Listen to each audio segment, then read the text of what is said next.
Just retweet that if you don't mind. Yes, sir. You can unretweet the other one. Sure. Ooh, 50% off a massage chair at Amazon.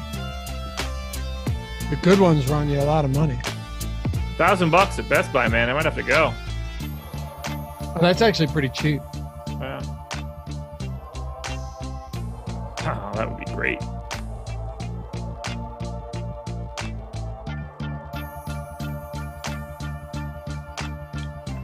What is going on, everybody? Welcome to the Awesemo.com NBA Strategy Show presented by No House Advantage. I am Dave Loughran at Laffy_D on the Twitter, LOUGHY_D, joined by Josh Engleman at Josh Engleman himself on the Twitters. 11-game slate today, brother. How was your weekend?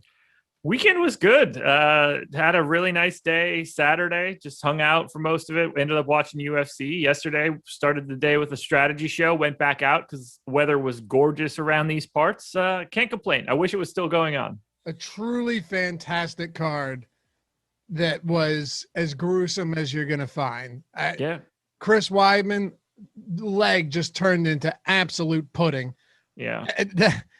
Not good. No, not a Thug Rose with the leg kick knockout. Yeah. Insane stuff. And then Valentina Shevchenko just utterly removing Jessica Andrade from the ability to be in that fight. Yep. And then you close it out with Usman KOing Masvidal and what was brutal. I'm a Masvidal. I like Masvidal. I like what he brings to the game. I think he's entertaining as all hell. And I loved his post-game interview where he's like, dude, I underestimated him. I didn't think he had that much power. He's fantastic, and he's got my number. I mean, what better way? Nobody wants to lose, right? No. And Usman's the best. Every fight I've watched from him, it's like he can't be touched anyway. I think he got clipped early in the first round in his last fight and then came back and KO'd him in the next one. You would remember better than me, but Burns hit him with a bomb. Got him pretty good, and then he finished him off pretty quickly afterwards. Right, and he was never known as a striker, and now look at him. It's incredible. But yeah, Masvidal took that in stride, and it was just an amazing night. It was perfect. Weird Jimmy Crute's leg shut off in the first fight, then Weidman nukes his leg, then knockout, assault, knockout, and then knockout again. I wasn't cheering for Usman, but he's fantastic. He's just boring. But boring's not. His personality is boring. Yeah. I think he's I will watch him fight, and I think I find him incredibly entertaining to watch because it's clearly high end. He's just like kind of a dork. He is, but now that he's a striker, it's way more fun for me to watch him because I'm not an MMA purist at all. Yeah. Right? I'm not. I like the stand up. I like the seeing people get knocked out. I enjoy that. But it was great. And yes, Alan, he said Lavi tweeted he couldn't stop watching the Weidman injury. That is just what I do. It was I shouldn't say it was enjoyable. There's a primal urge inside of me to see crazy stuff like that. I mean, I remember when they used to have those websites. You remember those websites? Yeah, I do. Yeah, I won't even something awful, rotten.com, all the good ones. Yeah, I won't say the other ones out loud. They're all gone now for what it's worth. They're all I gone. hope so. Man, did I see some stuff that changed me for life. Tell you that much. But I feel good today, Josh, because I took a cold shower this morning, getting into that routine, going 30 seconds to a minute, just turn that shit straight on cold and let it rip. And I feel invigorated. So I'm ready to go. I'm ready to go as well. Yeah. All right. How you feeling? I didn't take a cold shower, so I don't have anything to add to that. How you feeling? I'm tired. Yeah. Yeah. Right. A little bit. Oh, look, I'll wake up. It was a fun weekend. Going to bed super late Saturday kind of slowed me down a little bit. I got some good sleep last night, but sleep is essential for me. Well, Anthony, you want to feel better. Anthony Davis just hit us with $100 super chat. I guess it's working this time. I just want to show my appreciation. Wish you all knew the impact y'all and the DFS world have on my world. Well, that's awesome, man. Appreciate you. And I love to hear that stuff. I'm just used to it at this point. Anthony Davis sends in a super chat because he was successful in DFS. He tagged us in a tweet. I think he got second or third, something along those lines. Yep. Makes me happy. I love it.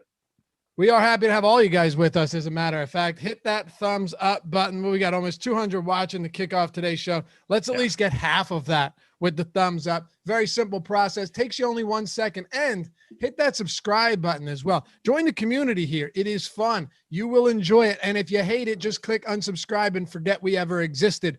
Hit the notification bell as well if you want to know when we go live all of the time with all of our shows for all of our sports. All right, man. Let's do a quick hit on lineup study. We do the Hall of Fame segment. We had so many tweets yesterday and so many awesome avatars in the top 10. This is not a sales pitch. No, they just keep coming in. Put them. Yeah, I'm getting tagged in them constantly, and that's probably just basketball. I have no concept of what we're even getting tagged in for baseball too, or and NHL NASCAR, or NASCAR. Yeah. Dude, we had a guy take 64,000 and said no, the Awesemo tools. It was crazy over the weekend. So I love it. I don't know what Jordan Klein's got lined up for us today, but whatever it is, I'm sure it'll be good. Let's touch on lineup study for a minute. How did everybody do last night on this small 4-game Sunday slate? So Jeremy Q. King played 4 lineups, took first, got 100K. Our boy Neil finished third for 15K, so he's back there up at the top once again.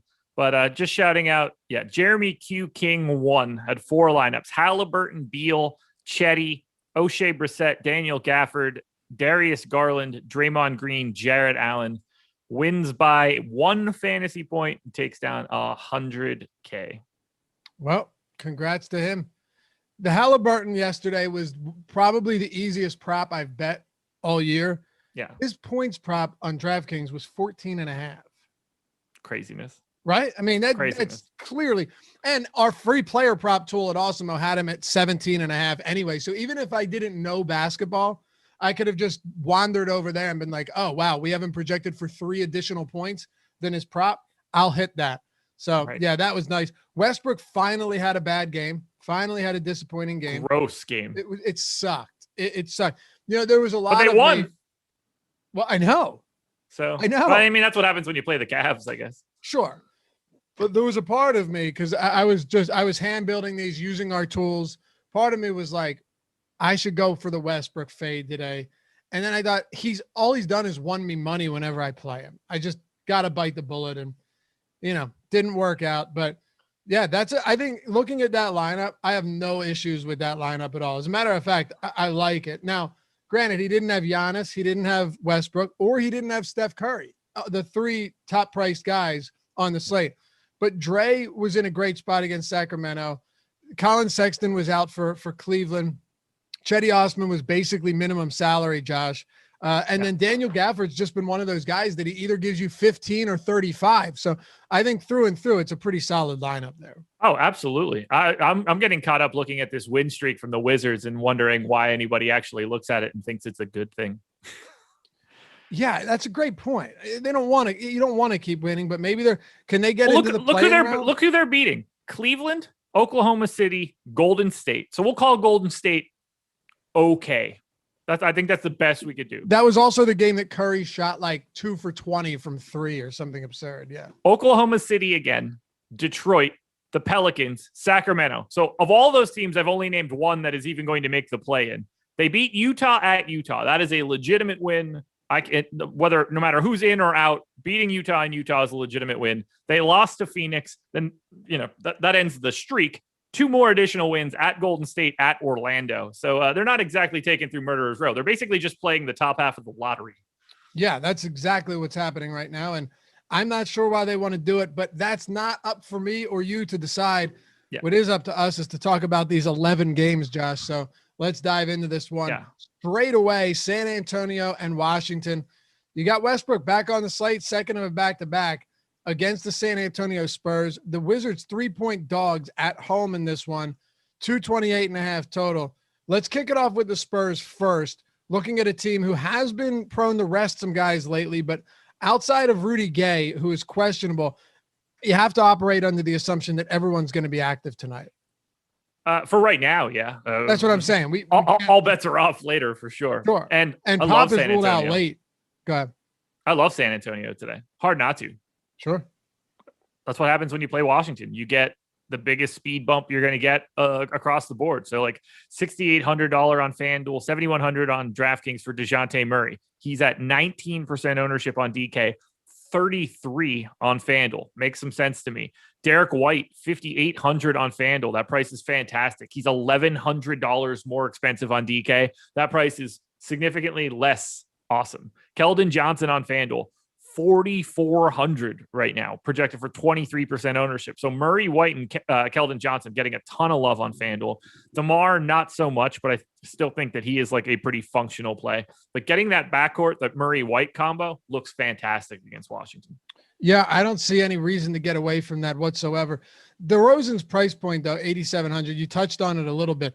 What is a good price for DeRozan in a spot like this against Washington? Not 8,700. Yeah, that much I could tell you. I don't know, like 8K. Right. So I'm just curious where your comfort level would be to get the gauge of whether he's just an awful play here or not a great play, but might make for a decent contrarian option because of his lower ownership.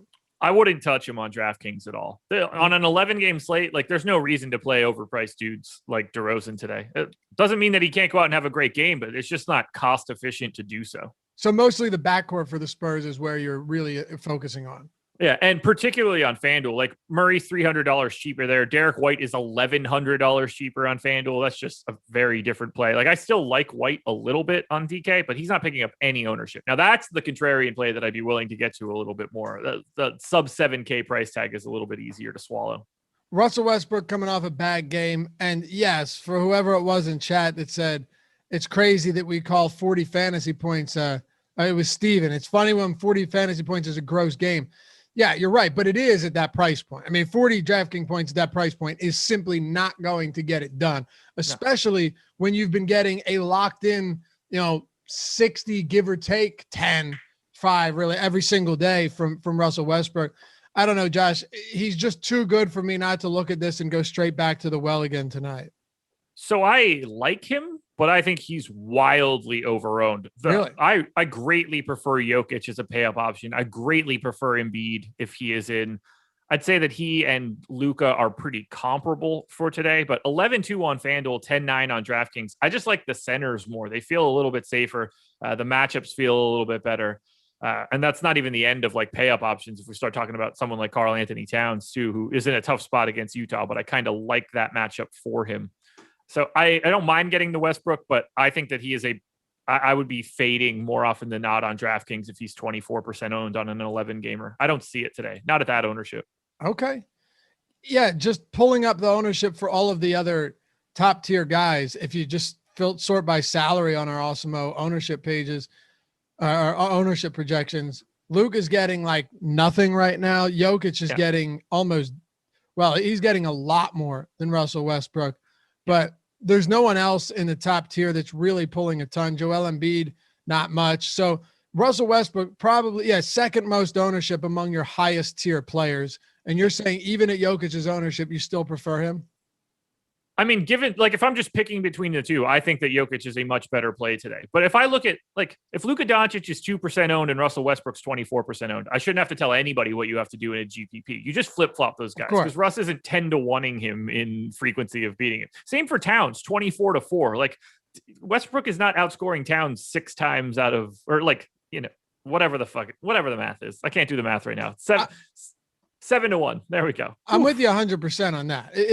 If the ownership discrepancy between Westbrook and Doncic, who has a matchup against the Kings, is really that far apart. Now, I don't think it'll stay that far, but I wouldn't be surprised if it comes in at like 23-8, something like that. Still 3 times his ownership. I would be more than willing to pay basically the same price point for Luka Doncic at a fraction of the ownership. That I don't disagree with at all. Let's not forget, Luka is point guard, small forward eligible as well. So you can put him in 5 different roster spots today instead of just just point guard spot for Russ. So even that opens him up a little bit more. The centers, I think, are other than Jokic. I think they're all sort of like leeching from each other, but I don't see Russ as that same sort of priority today. All right. What about the rest of Washington with Bradley Beal and the like? You saw yesterday, Anthony Gill got the start. Wasn't good, expectedly so. Rui Hachimura is questionable, but I don't know. He didn't play yesterday. I don't know if he plays today. And then Daniel Gafford is still sub 4K on DraftKings. We can talk about him on FanDuel too. He's been very much hit or miss, but he's pretty close to minimum salary. He got 27 minutes off the bench in that win over the Cavs. So you can play Gafford on DK pretty easily at 3,900. I actually have him slightly more interesting than the ownership that we have, but you got to be ready. Like, he could be playing 14 minutes today. He could be playing 26 minutes today. Super volatile, yeah. That's the hardest part to nail down. So if you're playing Gafford, that's more of a large field GPP thing. Beal is appropriately priced, and on this slate, I think there's enough value out there. So it's not somebody that I would consider a priority. Gafford would be my favorite Washington guy on DraftKings. Westbrook would be my favorite guy on FanDuel. You have comments saying, imagine fading a triple-double. I'm the biggest Russell Westbrook advocate out there. I think all of last week, I said, I'm just not going to not play him. I'm not going to fade him. There's no reason to do it. You're talking about a huge, huge shift in ownership here. And his optimal lineup percentage right now, it could change, is 15.7%. compared to around 24% ownership. Yeah. So, Josh, it's not like going away from Russell Westbrook, and this isn't talking about like a full fade or anything like that, but right. to assume that Luka against the Kings doesn't also have 80 fantasy point upside, I think is where mistakes are made, because he does have 80 DraftKings point upside, as we've seen many times in the past. Yeah, 100%. Like, the demise of Luka Doncic has been greatly exaggerated. Over the past month, Luka is 10th in the league in fantasy points per minute. People are acting like he's just not participating in fantasy sports right now. He's not, like, he's right there, but not, he's a 10th of a point behind Russ in that time, but he shouldn't be 10 times less owned. Like that's insanity to me. Right. Yeah. It doesn't, with the most optimal positional setup that you can have on DraftKings. Right. I love Westbrook every single night. I literally said it at the top of the show. I just always play Russell Westbrook. But what I get, if Luka really comes in around 5%, you should at least be reevaluating what you're looking at when he's facing the Kings. 100%. Atlanta, Detroit. Let's talk about this one. And everything's nuanced. Like, you could say something the day before and it's different on another slate. One might have 5 games. One might have 11 games. One of them might be 50% on this day, and he might be 5% on the next day, the same player. It's just the same information doesn't translate every time from one slate to the next. Right. You got to take some context into account, looking at the ownership around the other high-priced guys, looking at the positional structure, looking at just simply the optimal odds. As you mentioned, like, it's a 24% owned as the third most expensive guy when multiple other high-end options are not picking up any ownership. Those are the pivots that people make, where we look at Rewind the next day and it's like, oh, they ended up with a 4% owned Nikola Vucevic and they won the slate. It's like, well, yeah, because he's not going to get outscored all that frequently as much as the ownership disparity is showing. Yep. Or the guy that we literally talked about at the top of the show that didn't have Curry, Giannis, or Westbrook, and still put together a really great lineup. So, fading Russell Westbrook worked a lot in our last game. That's for sure. Yeah. Atlanta, Detroit. Atlanta 3-point favorites on the road, 217 total. I mentioned to you before the show, and I talk about this all the time, hitting lines the night before if you feel confident that they're going to move in the direction that you think they are. I got Detroit. I got 7.5 points with Detroit last night, right? Nice. I got up to feed the baby, Jordan, and Jordan, for real, but you know that story. And so good. It's like 1 a.m., and I'm doing that, listening to some music. You ever heard of Tycho? Fantastic, instrumental. You would love it, Josh. It's very good. Soothing, calming music. And I'm going through the odds, and I see 7.5. Atlanta back-to-back, traveling out to Detroit. Boom, wake up this morning, 4.5 point shift in that line. Sometimes you get those big movements, and it's really nice to see. I'm searching for Tycho right now. They're good, man. It's totally instrumental, but they are fantastic. Straight instrumental. Like, listen to it while you're working, listen to it while you're driving on a nice day, pop open the panoramic sunroof. make shit happen. Okay. I'll give you a couple good songs. You'll like them. Put me onto the choice nugs. Yeah, for sure. But no, look, move 4.5 points. And those are the type of lines you can hit the night before and really just position yourself extremely nice going into the morning. But we're talking DFS. What are you doing with the Hawks today? A lot more than the public, apparently. The highest owned guy we have is Bogdanovich at 5.8% on FanDuel. I think he should be 13% owned. I have John Collins in the optimal 19% of the time on FanDuel at 7,100. Like, I'm way more interested in some of these Atlanta pieces than what we're showing. It's as if like they didn't realize they were playing the Pistons. John Collins has massive usage bumps without Trae Young on the floor. He's 7,100 on FanDuel, and you have to roster 2 power forwards no matter what. I think he is basically the best contrarian option based on this ownership on the entire slate. Bogdanovich is kind of running shit for Atlanta with no Trae Young. He's 7,500 on FanDuel, 7,800 on DK. He's at 1% ownership on DraftKings. Like, I'd rather have Bogdanovich in this spot than DeMar DeRozan in the previous game, and it's not even remotely close. Yeah, I mean, Bogdanovich is getting huge minutes, and then what we saw a bit of a surprise was it makes sense, but he got the start from Nate McMillan at point guard the other day, right? In Trae Young's first game out, everyone assumed it was going to be Goodwin, and it ended up being Bogdanovich.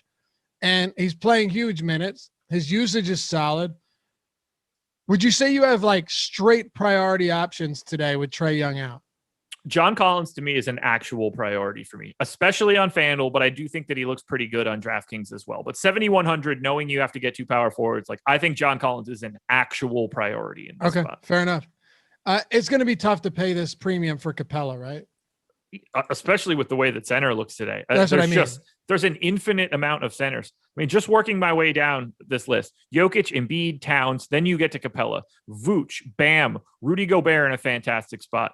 Joe Val is back. DeAndre Ayton is on the slate. Andre Drummond looks like a great value again to me. That's not even talking about like Jakob Poeltl or Wendell Carter, even Mason Plumlee in 28 minutes. Jared Allen's price on FanDuel is still 5,700. He might actually be the best center play, and he's half the price of everybody else. Like, it's way too deep to be paying market value for Clint Capella today. What about from the Detroit side? Of course, you could see guys get ruled out left and right, and then this conversation becomes moot by 4 p.m., and that's why we have the Live Before Lock show. That's why we have the Deeper Dive, all that great stuff. But it's very possible that Dwayne Casey just, goes straight across and sits these guys again. As of now, everyone is going to play outside of like Dennis Smith Jr. and Rodney Magruder. But I wouldn't be surprised if you get news again and Corey Joseph and Jeremy Grant and Mason Plumlee coming off a huge game last time out. He's very capable of doing that. End up sitting. I don't have anything that I would consider a priority. Like, we've got Mason Plumlee at 21.5% ownership on DK today. I don't think that I can get there given how loaded that center position is. I don't mind the value. 21% feels like a lot. Jeremy Grant is 6,800 and 6,700. The bloom is sort of off the rose from what we had a little bit earlier in the season. They would be the 2 guys that I would be willing to play, but I don't see a lot of priorities on Detroit unless we start getting news that some of these guys get lopped off. Sure.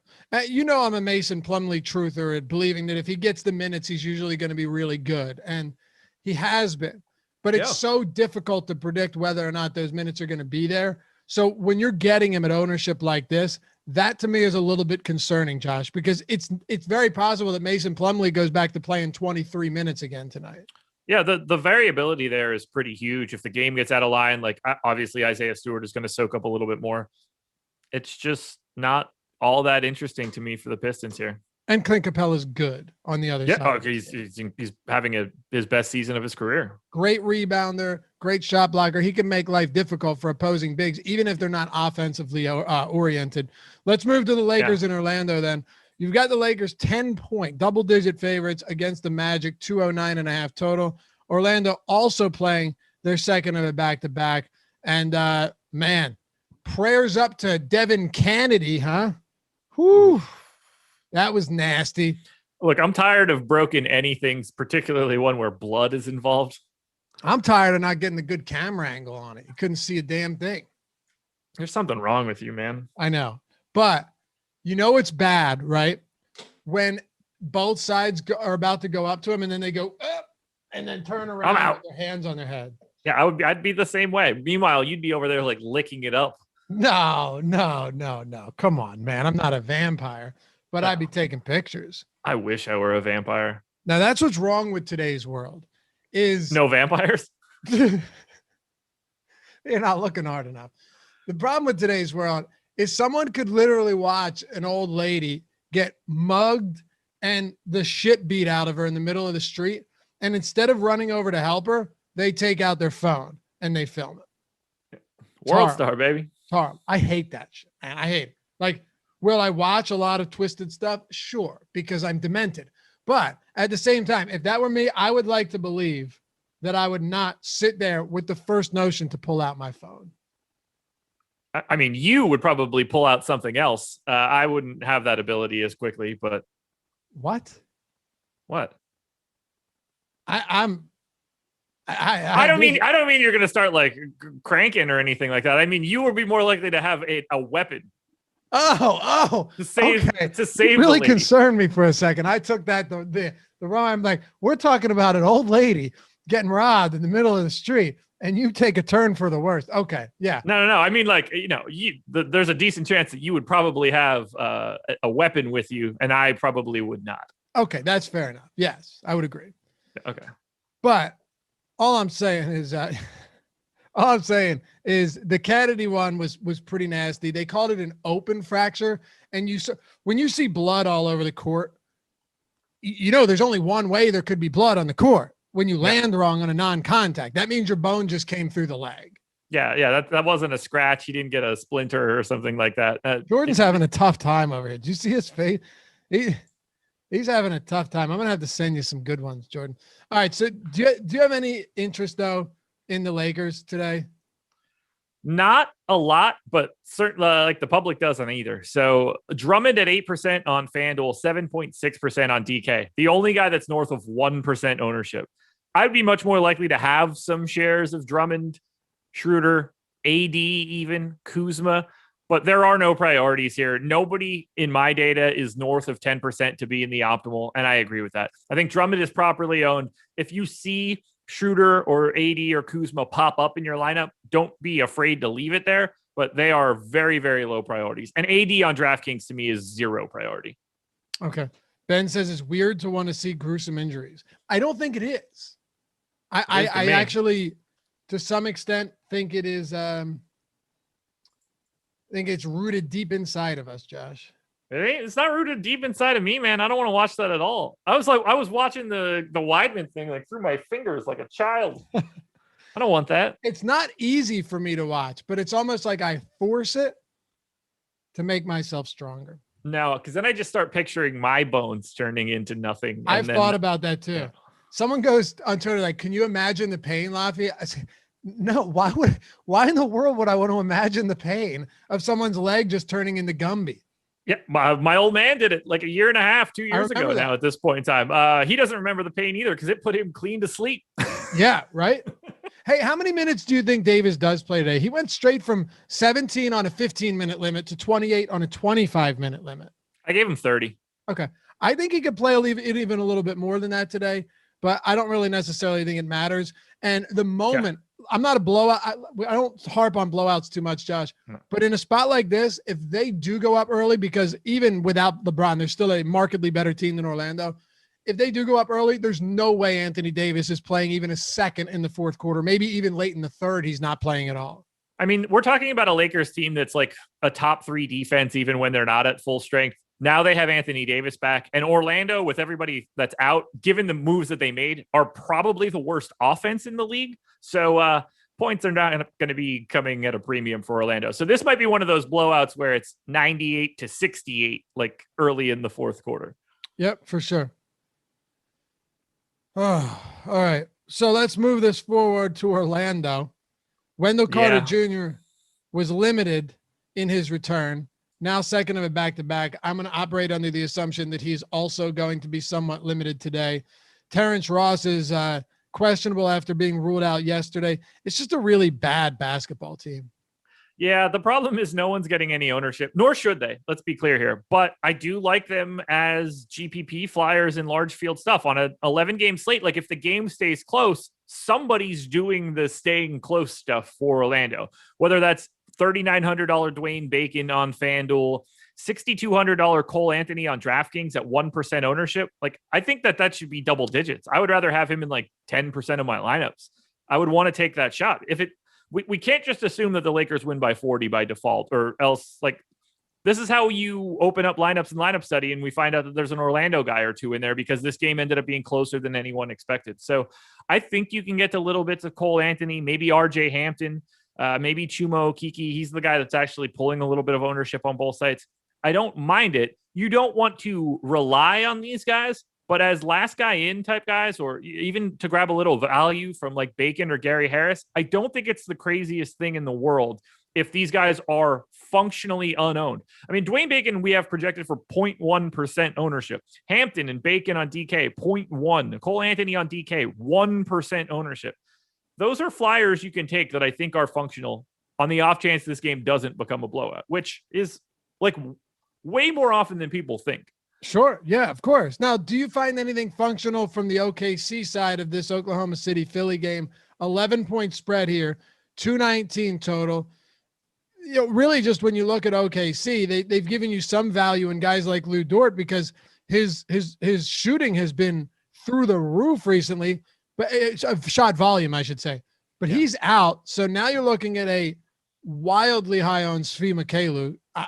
Dude, you're going to have to talk me off or on to him because almost 50% Mykhailiuk, if he even comes anywhere close to that, against a top-notch Sixers defense, I am very much unwilling to get there, at least early in the night or day. He won't be 40% owned by the time we get to lock, unless a couple more people from Oklahoma City get ruled out. Like I expect him to be a value play at 3,600 for sure, but that's just not going to hold. But even in the 20s, that's going to be a little bit higher than what I would like. I think Isaiah Roby on FanDuel at 4,100 is the first place that I'm looking. Teo Maledon sees a big bump in usage. I think he looks solid on both sites. But these guys are mostly like 10 to 15 percenters. I wouldn't say that there's any sort of priority here. You're just kind of betting on minutes. So whether that's Roby, Maledon, Pogo Stick, Svi on DraftKings at the $3,600 mark, because that's a lot better. He's 4,500 on FanDuel. You're not playing Svi on FanDuel at all. There are things to like here, but I wouldn't say that anybody is someone you should be liking with extreme confidence. Okay.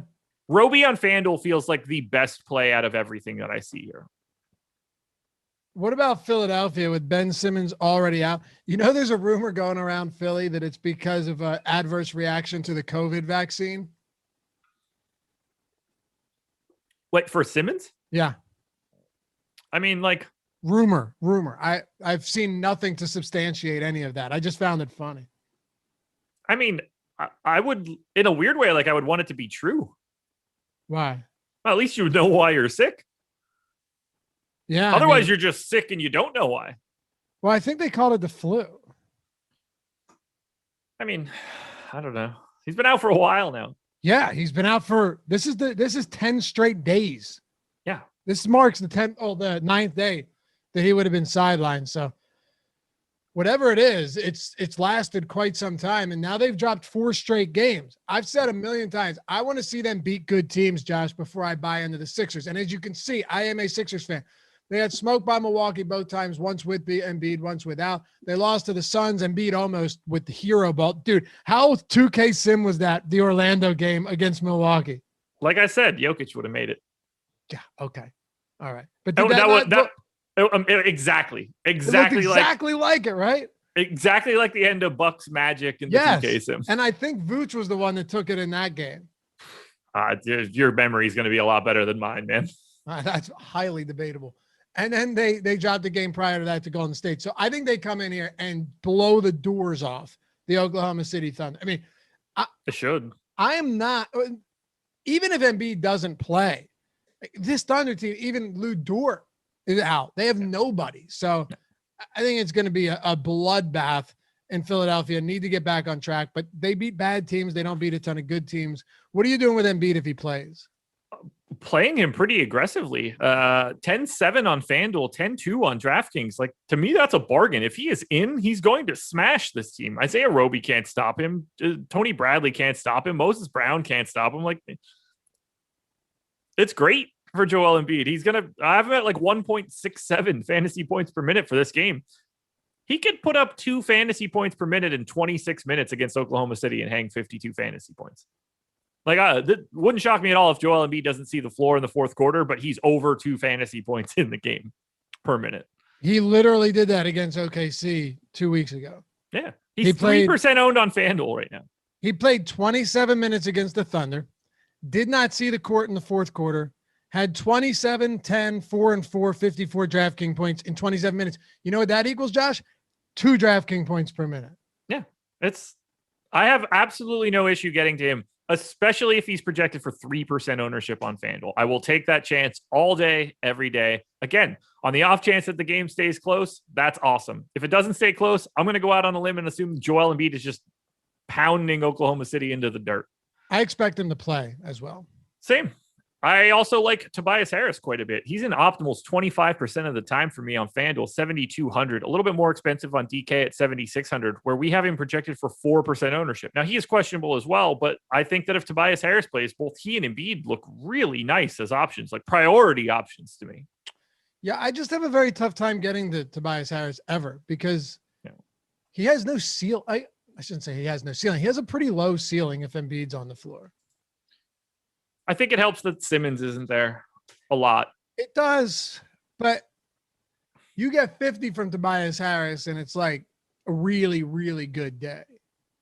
That would be a very good day if he hung 50 today. How many 50 fantasy point games has he had this season? I'd venture to say he doesn't have more than 1 or 2 on the entire year. A few. 2, maybe. So he went for I have FanDuel up. So he went for 60 against the Kings. I was talking DraftKings because that is a bit different over there. Either way, look, 60 against the Kings. He has it no matter what side it is. Sure. 52.5 against San Antonio in March. 58.5, 57, 51, 59, 53. 6. Okay. On DraftKings, I'm assuming that would be like what, 4? No, I think it's probably 6. Yeah. Do you want the answer? Yeah, I want the answer. Okay. I want the answer. Okay, that's fine. Tobias Harris. Give me the answers. He's played 51 games this season, Josh. So we got 51 games from Tobias Harris. All right. He's got. Go ahead. Oh, damn. 49.75. I knew it. 6. All right. So 1. 61 and a quarter, 50.75 is 2, 58 and a quarter, 58 and a half. So that's 4, 51 and a half is 5. He's got 57.75 is 6, 53.75 is really 7. Yeah. I forgot about the bonuses, I guess. Yeah. Okay. So, all right. 14% of his games. It's actually a little bit better than I thought. I'll be honest. I really thought that he's had just a couple of 50-point games this season. All right. Wait, what was the percentage? 14%, 13.7% of his games have been 50-plus fantasy points. So I have him 35% likely to go for north of 43. So that's lining up pretty close to 50. That's not bad. Yeah. That's not bad. Okay. Well, that's why we work through these things. It is. What a great example. Right? How about that? I like it. Anything else from Philly? Probably not. We don't know the status on Korkmaz right now. That could open up at least some extra minutes depending on if he is in or out. Shares a Curry or Shake. Like this could be a decent spot to get Shake Milton if he potentially could see some like blowout run. But I don't really see anything else as priorities. Embiid and Harris, just grab those guys. John Thielen says, I'll take Wizards over Sixers if they meet in the first round. You're nuts, bro. That's insane. You realize what that line would be? He's just like, oh yeah, I'll take that. The Wizards would be plus 2,000. Yeah. That's crazy. Crazy.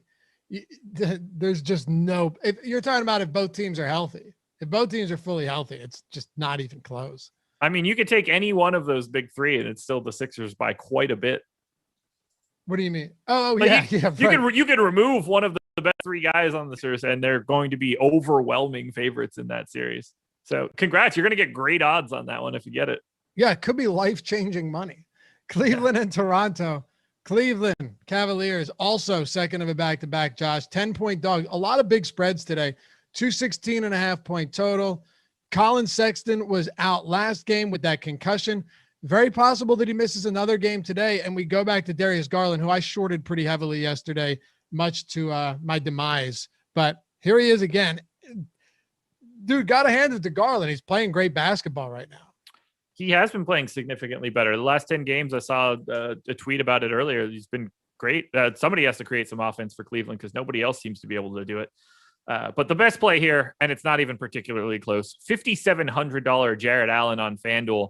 That price is just fully broken. That's insane. He's $7K on DraftKings, so $1,300 more expensive. By the way, I just picked 2 plus 2,000 off the top of my head. I didn't actually set a line here. They would be massive favorites. It would probably be Philly minus 2,000, Washington plus 1,400 or something. Yeah, that works.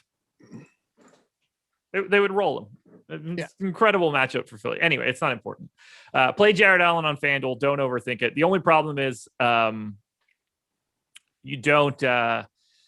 There's a lot of opportunity costs at center right now with, the chances of Jokic or Embiid, one of those two just going for a raw point ceiling that is a problem is there. But Jared Allen, from a value proposition, really hard to go a different direction. And then so much of it will depend on whether or not Colin Sexton plays. But flat minimum for Cedi Osman on FanDuel. He's 3,800 on DraftKings. Great price. He played 37 minutes last night. Yeah, there you go. 37. After catching DNPs for 10 straight days. Yeah. So if Cedi Osman, if Sexton is out again, Cedi becomes one of the better value options on the day. He's not a very good player, but if he's playing 30 plus minutes again, then it's pretty easy to see what you want to do after that. I'm not all that enamored in Darius Garland against Toronto at full strength. To me, that's not really a great spot. 7,600 on FanDuel, 7,500 on DraftKings. It's not really picking up any ownership. So if that's something you're passionate about, go for it. I don't think that he grades out all that well. All right. Fair enough. Yeah. If Cedi gets another start, it's going to be a pretty easy decision to at least get him into a decent amount of lineups because it appears that JB Bickerstaff, despite giving him DNP CDs, if he's going to start him, it looks very much so like he's going to play him. I don't know how much of that has to do with Okoro's 3,000 the first half, but he still would have played a lot of minutes. Yeah, he was going to play enough to justify a $3,500 and $3,800 price tag on both sides. Do you like anything from Toronto? Chris Boucher is your one spot here. He's out, MCL sprain in his left knee, and while it's not serious, he should be out at least a little while. So these guys are getting a lot of ownership on FanDuel. Van Vliet at 28, Lowry at 24, OG Anunoby at 22, and then you get Siakam, who's a bit overpriced at 9K, is still at 13. Ownership is a little bit lower on these guys on DraftKings. I like them. I like Van Vliet at 7,300 on FanDuel or Kyle Lowry at 6,900, but I don't like them as much as the ownership. You just have to be looking at these Toronto guys, though. They're making their play to be in the play-in and actually make the playoffs and cause some problems. And they're back at full strength. Van Vliet and Lowry and Anunoby and Siakam. These guys are playing 36 or more minutes. This is back to normal Toronto. And I think that Khem Birch fits this team a little bit better and allows them to do the things that they were looking to do similarly to last year. So I like getting to Toronto, but be aware of their ownership as we get closer to lock. That will be a bit of a chalkier build than you would have normally expected.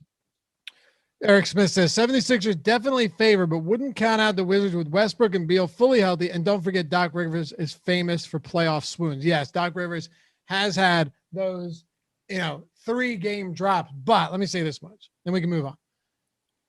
The difference in defense between these two teams is really all that matters. Nothing else really matters. The difference in defense is so exaggerated that having only 2 guys on your team that are capable of scoring would destroy the Wizards and they'd get swept probably. Maybe they get one. If they get one, it would be, the gentleman sweep is the best case scenario there. Yeah, I think so as well. Anything else for Toronto? It's not close. No, I don't think so. All right. Hey, all of this stuff, all of our shows, available in podcast form. I know some of you might not want to have to watch them on YouTube. You want to put your phone in your pocket, close it, save that battery. Go to Apple Podcasts, go to wherever you want to go.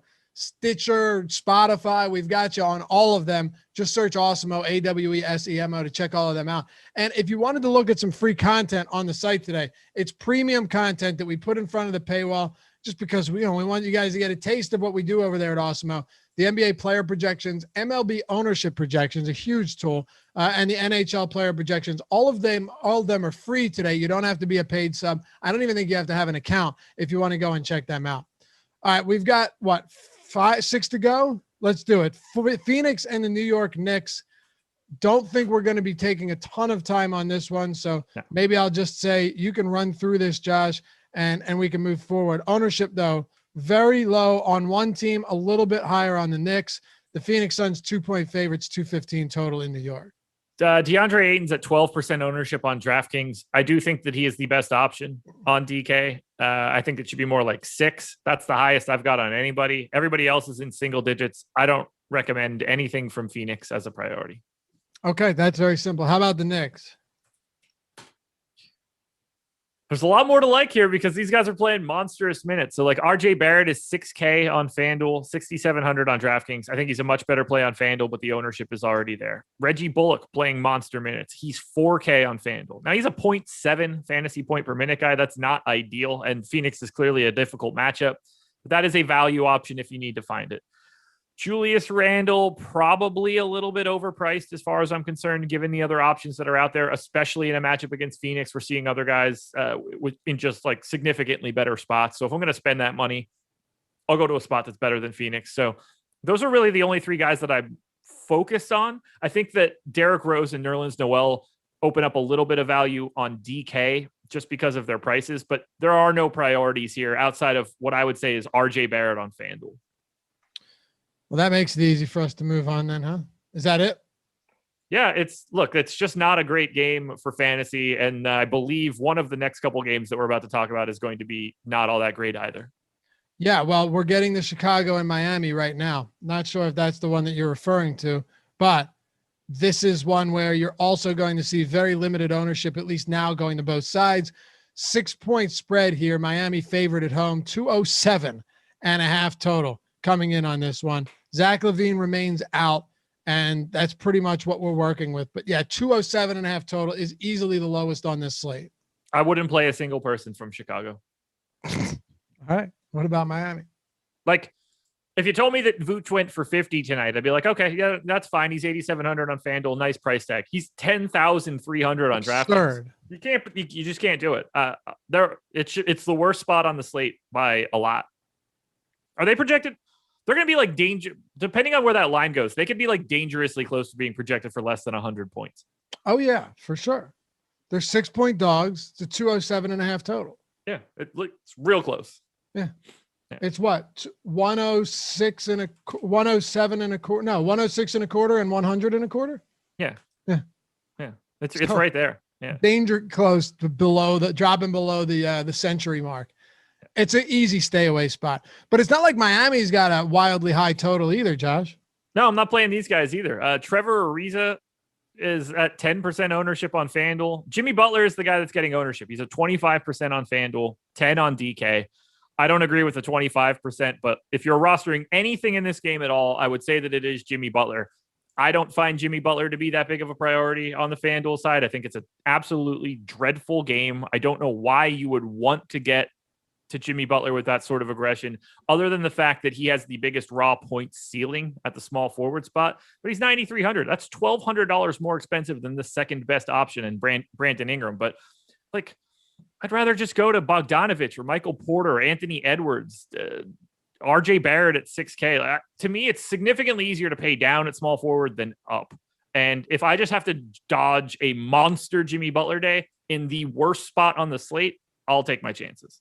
I would happily take my chances doing that because odds are you're going to get like 45 from him.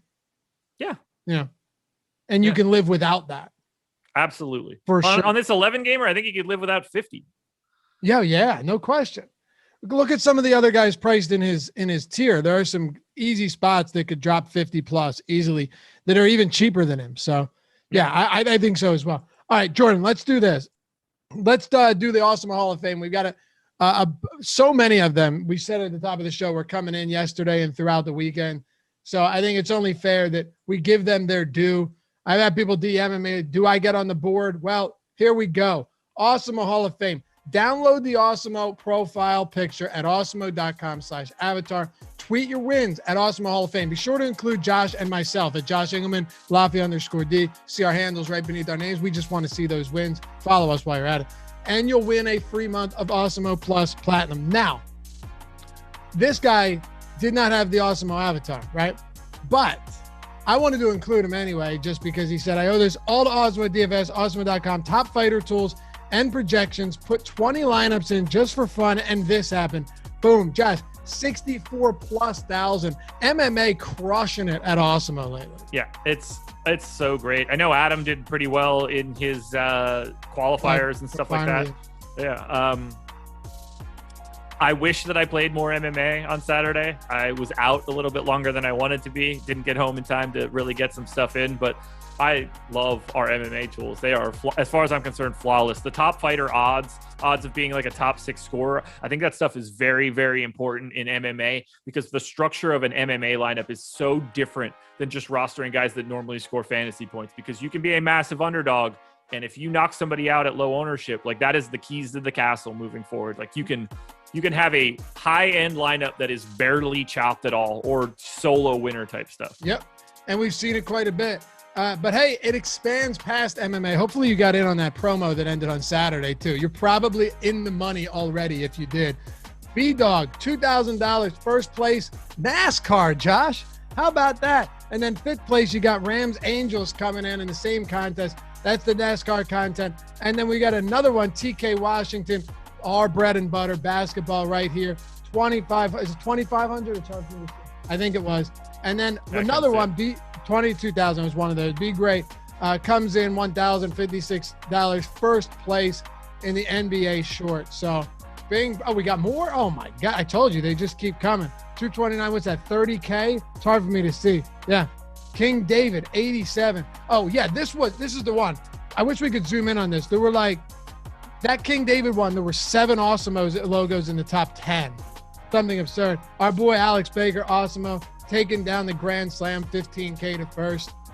The list goes on. I don't even know if there's any more. I don't think we need any more. But if you want to get your name up here, it's a lot of fun doing that. Thank you, Jordan. Download the Awesemo avatar. And even if you don't have it, I would suggest you have it. Even if you don't have it, you have a big win and you're using the tools, you're watching the shows and you want to brag, happy to take a look at that as well. Awesemo.com/join. Check out all the tools we have for all sports: ownership, player projections, top stack tool, boom bust tool, lineup builder, fantasy cruncher add-on, top fighter tool, as Josh mentioned, top driver tool for NASCAR, just everything you can think of, all of our premium articles. And then if you did one fantasy cruncher, you grab that add-on as well. Check it out. Weekly, monthly, annual, whatever you want to do, we got you covered. And hopefully we'll see your name up on the Hall of Fame very shortly.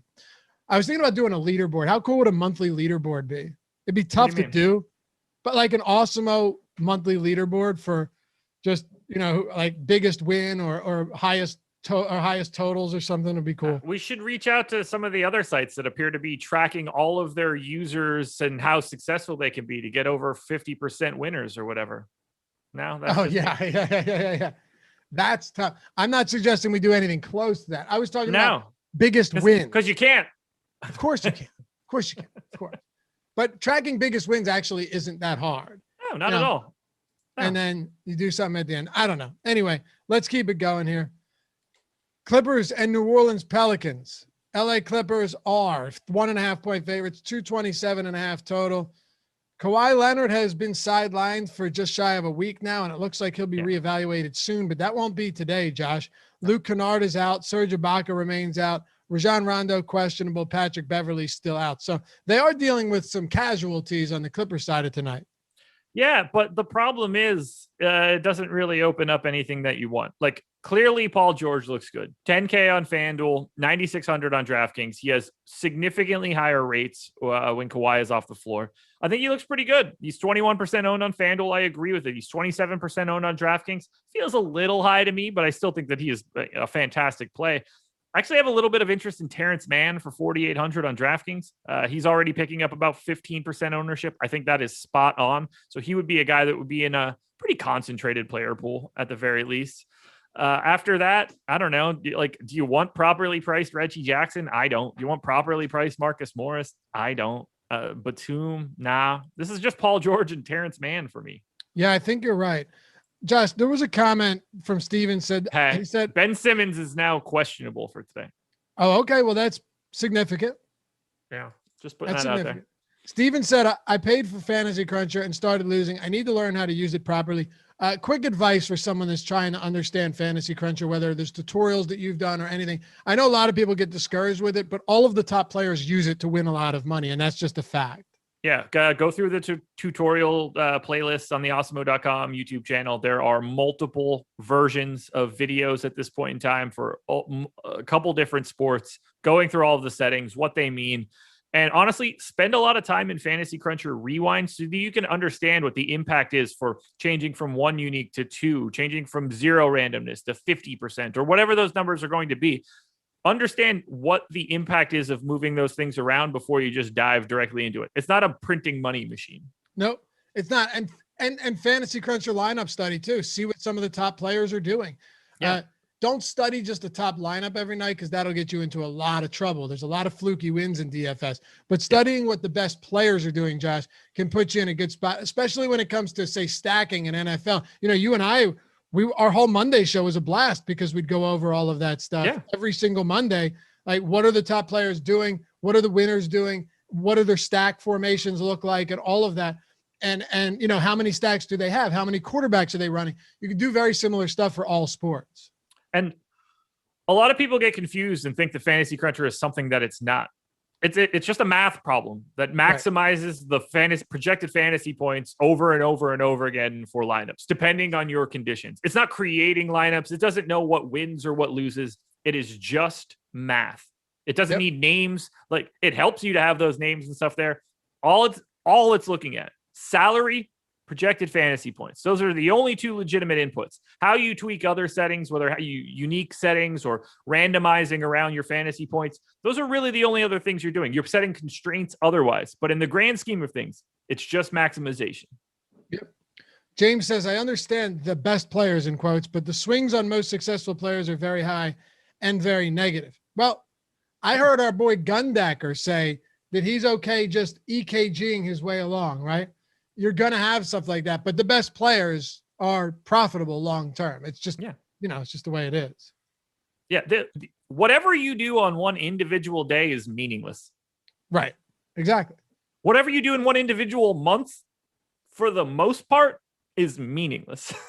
Yeah. Especially on sports like football sometimes. You know, football, you could have 2 good weeks, 1 good week in a season and make everything back times 20. Yeah, one day you could have 1 good day in the NBA and cover your entire season. Yeah, and be highly profitable no matter what happened on the rest of that season. And people might argue, yeah, but is that a good player? If you're profitable at the end of the season consistently, then yeah. What do you like on New Orleans? Anything here against the Clip? Absolutely not. This is one of my least favorite spots on the slate too. Zion on FanDuel, I have some interest in because you have to roster 2 guys. You just get into that raw point stuff. Lonzo's probably a little underpriced at 6,100 on FanDuel. I think you can get there. He's picking up a little bit of ownership. The highest owned guy on the Pelicans right now on DraftKings is Lonzo at 1.6%. And I agree with it. You just shouldn't be playing the Pelicans on DraftKings. All right. So we've now gone through 3 straight games where you're mostly just crossing them off the list. Yeah. I don't need anything from Chicago, from Miami, from the Pelicans, probably from Phoenix. I don't really need a ton from the Knicks. You know, the Magic are unfun to roster, but I actually think that there's some value there. But at the same time, like, if I didn't end up getting any Orlando Magic, I'm not going to cry about it. Just wrapping this game up. $9,600 Paul George on DraftKings.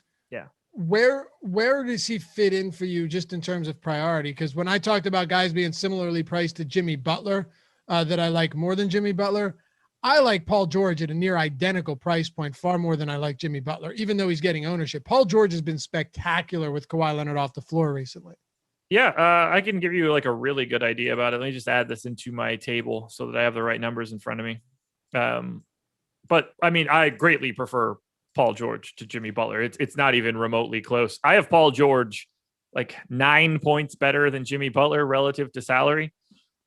Just like all these guys that are around him that are picking up ownership. Like Paul George is very clearly the best option until you get to Joel Embiid at 10-2. And if you're going below that, I mean, Paul George is the best option until you get into like the 7s. I would take Paul George over every single player in the 8s today.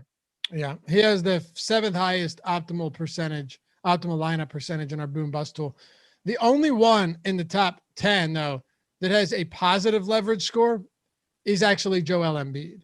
Yeah, and well, we'll see where that ownership actually ends up if Ben Simmons is back. Yep. Sorry, Jordan Clarkson too at plus 4.3. But of the big names, of the big guys, Joel Embiid is that one. And I agree. Yeah, if Ben Simmons comes back, it's a different story. Absolutely. Speaking of Jordan Clarkson, Utah at Minnesota, Jazz 9.5 point road favorites, 228.5 total. So a nice robust total here in Minnesota, almost double-digit dogs. But the Jordan Clarkson play. Let's start here with Donovan Mitchell still out. Kick it off straight with Clarkson. His price has come up justifiably so recently. Do we get to Jordan Clarkson with where he's positioned right now? I think all of these guys are dramatically over-owned in comparison to where they should be. Now, that doesn't mean that they're bad plays, because clearly facing Minnesota, facing a bad defense in a pace-up spot, that's all good for Utah. But the prices have come up a little bit now that Mitchell has been out. So, like, I think Gobert, Clarkson, Conley, Bogdanovich, Ingles, they're all like 10 percenters, but we've got them owned, at least on FanDuel, in like the 15 to 20 range. On DraftKings, it's a little bit tamer, but I think you're going to see the same stuff in Alex's data too. Like Joe Ingles is at 17% ownership at 6,500. I just don't need that much. There are other places to go for that sort of value. I think that Clarkson is a tad overowned. It's hard for me to find legitimate priorities coming out of Utah, and the ownership, at least on FanDuel, is pointing you towards the fact that they are priorities. I like rotating through them, but I don't have anybody that I could just immediately pick. They all look like the exact same guy to me relative to salary. Last thing I wanted to say, because we had a good conversation in all of this. If you're a premium sub, use the office hours. Please, use the premium office hours in Slack. If you want to learn more, you have the pros coming in answering your questions all the time. Yeah. Josh, you come in there. Steve, Alex does it. Ben, who is great with sports betting and PGA and so much other stuff. Just so many sharp guys that have had an amazing track record playing DFS come in and help you further along your process instead of just answering questions in YouTube chat. So a lot of people are premium subs. They don't know about the Slack chat. Jump in the Slack chat. It's a great community. And of course, the office hours is huge. It's great. All right. What else for Utah? Nothing? Look, if you want to play any of the guys that play 30 plus minutes, play them. I can't talk you out of it. Like, I like Gobert a lot, but he's already at 19% ownership, and there's 25 centers that are great today. I will rotate through them, but I will not be over the field on anyone from Utah. You teased a little Karl-Anthony Towns earlier in the day. Yeah. I get that. I can see where you're coming from, just given the ownership that we're getting on him right now, but dude, I can't tell you that I feel particularly comfortable getting the Towns against Rudy Gobert in Utah at nearly $11,000 on DraftKings. I just can't do it. Yeah, but you can get to him at 9,700 on FanDuel. Hugely different. Yes. Yeah, and not to mention, like, Towns is a really nice matchup against Utah because he doesn't have to get it all done at the rim. He's a fantastic shooter, and pulling Rudy Gobert away from the hoop at least a little bit, like, that's a better spot for Karl-Anthony Towns to be 40% offensively. Shooter. Yeah, he's legitimately a fantastic offensive player. And in this particular spot, getting him to be able to stretch the floor, I think, is big. I really like D'Angelo Russell, 6,300 on FanDuel, 6,400 on DraftKings. Is playing 30 minutes, apparently, now. Maybe he ends up playing more. Who the hell knows? I gave him 30. I think he's going underrepresented, 6% owned on FanDuel. I will go back to Anthony Edwards on FanDuel at 6,900. These guys are underpriced on FanDuel. They're a little bit more properly priced on DK. Like, I'm not spending 10-7 on Towns on DraftKings at all, given the other centers that are available. But like Russell, Edwards, both of those guys look good on both sites. Jaden McDaniels is 3,500 on DraftKings. He's picking up some ownership. I think that's fully warranted as a value option. There's way more to like here for Minnesota than I thought there would. Like I assumed that Minnesota would look bad, and they don't. I get it, but really the total is nice. It's almost a 230 total, right? Utah plays a lot faster than you would expect. I know. Oh, I'm well aware. And D'Angelo Russell has been playing quite well off the bench. I would love to see him get more minutes. You know, that would make me a lot happier if you at 6,400, but he's still been good since he returned on the 5th of April. He has a 30.5% usage rate. You'll take that all day long, right? It's actually higher than Towns and Anthony Edwards. His fantasy point per minute production is 1.26. You'll take that again all day long. And his assist rate is 30.4%, Josh. So 30 usage assists and 1.25, more than 1.25 DraftKings points per minute since he has returned. Point being, if D'Angelo Russell does happen to come out in this one and play 31 minutes like he did against Utah just 2 days ago, you could get a really big game from it. Absolutely. I'm a big fan of getting to him today. Like, we have him at 6% ownership on FanDuel. I actually think it should be like 14. So he would be the type of guy that I would end up having like 20% of, and I would be 4 or 5 times the field, 3 or 4 times the field rather. Sure. I think we can move on. We got 2 games to go. You ready to close this out? Yeah, let's do it. Denver and Memphis. Denver hosting the Memphis Grizzlies. They're 4-point favorites, 228 total here. Let's kick it off actually on the other side with the Grizz. Jonas Valanciunas is back. So this entire team, the entire roster for the first time all year, Josh, is finally healthy. Yep. So don't play Memphis. Yep. That's exactly what I'm getting at as well. Yeah. Highest owned guy in the game is 4% owned Brandon Clark on FanDuel. If you played Brandon Clark today on FanDuel, you made a gigantic mistake because that guy's going to play 20 minutes. I don't even think he could get there if you gave him 40. Look, if you want to throw Ja Morant or Jonas Valanciunas into a lineup, they are not, I would not call them priorities at all, but they are at least the guys that the team is built around. So you're not wrong to go there. You should not be playing anything from Memphis today. I'm just waiting for Jaren Jackson to play 35 minutes and go off. I can't wait. Dude's so good. He's a very good player. He really is. Denver, Nikola Jokic, there's no place to start other than that right now. You're going to pay a premium for him, but you know what you're getting from Jokic. This game, too, only a 4-point spread, should be pretty competitive. At least that's the way Vegas has it. Yeah, Jokic, 38% owned on DraftKings, 22% owned on FanDuel. Do I think 38% ownership is too high for Jokic on DK? Absolutely. But to me, he's pretty clearly the best option on a dollar-for-dollar basis for the entire slate. No Jamal Murray, no Monty Morris, no Will Barton now. Like even more creation is falling on Nikola Jokic's shoulders. I have him projected for 1.67 FanDuel points per minute today. I just need to be there. I feel the exact same way about Michael Porter on FanDuel. 7,400 today. He's $1,100 more expensive on DraftKings. I still like him a little bit on DK as a contrarian option. We have him projected for 3% ownership. Like Porter and Jokic are everything to this offense now. I expect those guys to be doing a ton. I love getting to that combo. After that, it starts to get crazy. We have PJ Dozier projected for 21% ownership on FanDuel. We have Facundo Campazzo projected for 26% ownership on FanDuel. I do not agree with either one of those numbers, not even close. We will have enough value that you do not need to be doing that. Campazzo is a 0.7 fantasy point per minute guy. He's terrible in that regard. Austin Rivers is seeing a lot of minutes as of right now. So I don't really love the idea of getting to chalk Dozier or chalk Campazzo, but I would rather get to chalk Dozier if I had to. Yeah, just to step back for a second on Michael Porter Jr., I talked to you before the show. He was great to me the other day at 10% ownership on DraftKings because nobody wanted to pay $8,100 for him, even though he's a pretty remarkable player. He's about a 1.25 DraftKings point per minute player with Barton and Jamal Murray off the floor this season. It's only 318 minutes, but still, that's a really solid number for a guy that could be getting another 36 plus minutes today, right? The minutes are there. The per minute production is there. He's going to shoot. He's going to hopefully knock down threes, but we know he's going to take a ton of them. He's attempted 26 threes, shot 15 for 26. That is not sustainable over the last 2 games, but the volume is what I care about. And with that being the case, I think you have a lot of upside in Michael Porter. I agree, though, with you, Josh, that FanDuel is a lot more appealing. 8,500, he's getting to a spot where it's about to get kind of difficult. Yeah, I mean, Porter's one of my top 5 plays of the day on FanDuel just because of that price tag and the position. It's really difficult to want to go a different direction for him at 7,400. It's a testament to how good I think he is that he's still like pretty viable on DraftKings at 85. Can you prioritize Denver for me since there's so many moving parts here? Yeah, Jokic and Porter. Okay. Fair enough. Yeah. Dozier has been solid, but once that price comes up, I think we're getting into uncharted waters, and that concerns me. I also don't anticipate him shooting 10 for 13 again as he did against Houston. You would think he wouldn't. You would certainly think not.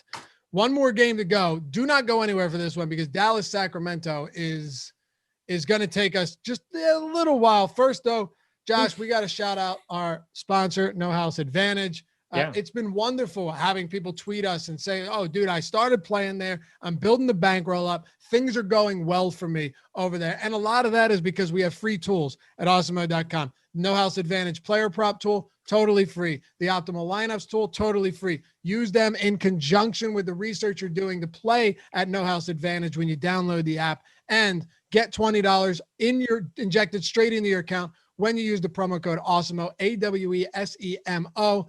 It is a peer-to-peer player prop format style, right? Where it's a GPP style format. You pick your favorite props, you put them into the lineup, and you make things happen.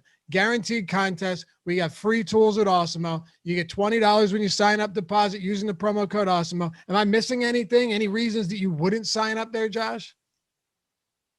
Not that I can tell. Free content, free money, free softer competition. No, you nailed it. Softer competition. There you go. Yes, that was the one I missed. These sites want you to win, right? These sites want you to win because they're new and they're looking to get a foothold in the industry. And it's not easy to do when everybody's losing, right? So they want to incentivize it with overlay, with less rake, you name it. Sign-up bonuses, all of that stuff. It incentivizes them, especially early on, for you to win. So build that bankroll up. No House Advantage. Download the app. Use the promo code Awesemo, AWESEMO, to get your $20 and use all of the free tools at Awesemo.com. All right. Making decent time, man. Dallas and Sacramento. We're not even an hour and 15 minutes into this one. It's pretty good for us, honestly. It's really good for us. I'm extraordinarily impressed. Luka Doncic is questionable today. That's interesting. Everybody is. Porzingis also questionable. I heard some things that it sounded like he might not play. So we'll see what happens there. But they're still 5.5-point favorites against the Kings, who will be without De'Aaron Fox for the foreseeable future. 223.5 total out there in Sacramento. Yeah, so it's a tale of two sites, but really it's just a tale of two plays. Luka Doncic looks solid on both sites. 11.5 on FanDuel, 11.1 on DraftKings.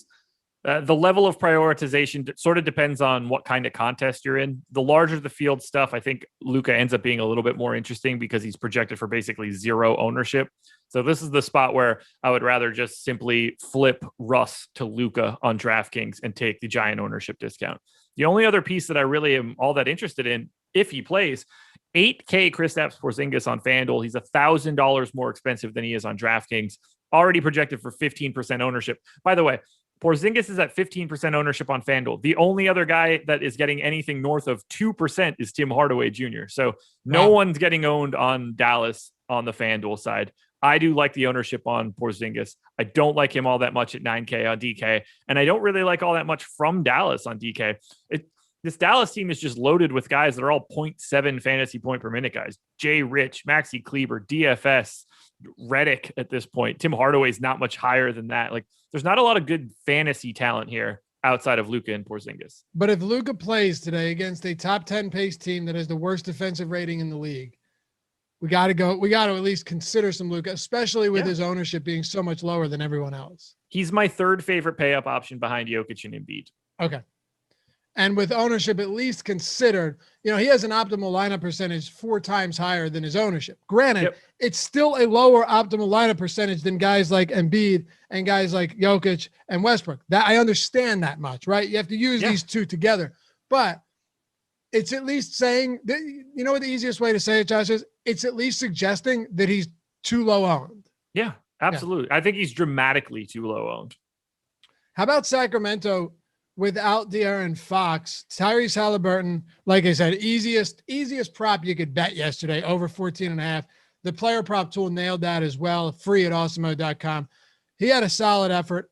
His first half was ugly from a scoring standpoint. Then he exploded in the fourth, got up 20 shots. We'll take that all day long. And then DeLon Wright off the bench. I thought he'd play a little bit more. I thought he could even get close to 30 minutes, to be honest with you. He didn't, played 27, but that's what we're going to see now, expectedly, with De'Aaron Fox out again tonight.